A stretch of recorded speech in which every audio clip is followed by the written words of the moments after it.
Étape numéro 2, le choix des mots-clés.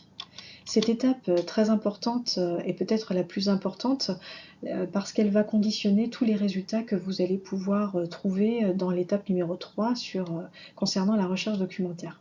Cette étape, malheureusement, est souvent négligée par les étudiants qui ont une vague idée de leur sujet et qui fonctionnent avec les mêmes mots-clés dans toutes leurs requêtes. Donc, bien évidemment, ils vont tourner en rond et peiner à trouver, à avancer dans leur collecte de données.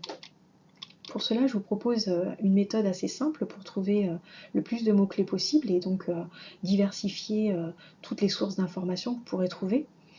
Votre sujet est validé, vous essayez le plus possible de le formuler par une phrase. De cette façon-là, vous verrez, il sera beaucoup plus facile d'extraire les concepts importants. Les concepts importants, ce sont ceux qui sont rattachés à une théorie.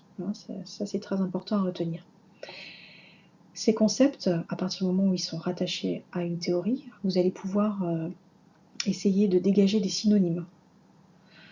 Enfin, dans une troisième étape, parce que certains sujets sont parfois très précis ou ont, on va dire, un angle un peu professionnel, il va falloir essayer de les élargir. Je pense notamment à des sujets qui combinent par exemple contrôle de gestion et e-commerce.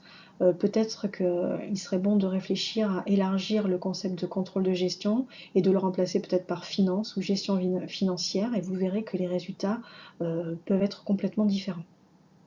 Enfin, parce que évidemment il y a beaucoup plus de littérature scientifique en anglais qu'en français, je vous suggère fortement de traduire tous les synonymes et tous les termes associés en anglais.